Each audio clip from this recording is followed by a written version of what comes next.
દેવભૂમિ દ્વારકાની વાત કરવામાં આવે તો જિલ્લામાં સનાતન સંત સમાજ દ્વારા સંસદ પરિસરમાં સાધુ સંતો અને સનાતન સંસ્કૃતિના કથિત અપમાનના વિરોધમાં જિલ્લા કલેક્ટરને આવેદનપત્ર પાઠવવામાં આવ્યું છે। સંત સમાજ જવાબદાર નેતાઓ સામે કડક કાનૂની કાર્યવાહી અને FIR નોંધાવવાની માંગ સાથે વિરોધ નોંધાવ્યો છે।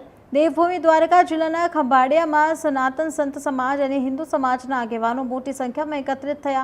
તેમણે રેલી સ્વરૂપે જિલ્લા કલેક્ટર કચેરી ખાતે આવેદનપત્ર સુપ્રત કર્યું। આવેદનમાં સંસદ પરિસરમાં થયેલી કથિત ઘટનાને સનાતન સંસ્કૃતિ, ભગવા વસ્ત્રો અને સાધુ સંતોના અપમાન સમાન ગણાવી तीव्र विरोध व्यक्त કરવામાં આવ્યો। सनातन धर्म की जय।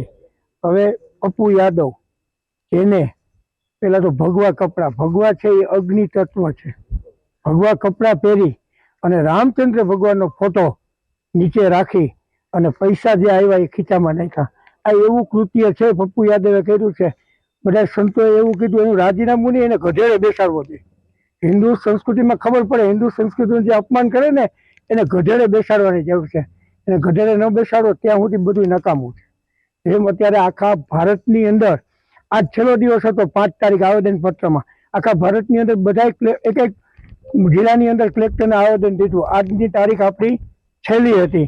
જેમ વિશ્વ હિન્દુ પરિષદ છે, પછી આ જેટલી બજરંગ દળ છે, જેટલી સનાતન ધર્મની જેટલી સંસ્કૃતિ છે, સંતો છે, ધાસણવેલથી સ્વામિનારાયણ સંપ્રદાય દ્વારકાથી જે સંતો આવેલા છે, બીજા પણ સંતો સાથે છે, બધા થઈને આવેદનપત્ર આપી સનાતન ધર્મનું એને એવું એક્શન લ્યો કે આના પછી સનાતન ધર્મની સામે કોઈ જોવે નહીં। बोलो जय श्री राम। हाँ, जो हमारे यहाँ पप्पू यादव ने किया है उसके लिए हम बहुत विरोध करते हैं और कलेक्टर साहब को हमने निवेदन पत्र दिया है और वो निवेदन पत्र हमारा या तो पप्पू यादव को सजा होनी चाहिए और या उसे रिटायर या उससे पद से उतार देना ही चाहिए। ऐसे आदमी को हम सहन नहीं करेंगे।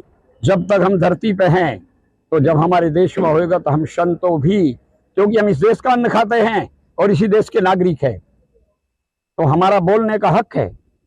कोई भी हमारे देश को, हमारे धर्म को हानि पहुंचाएगा उसे हम लोग शास्त्र नहीं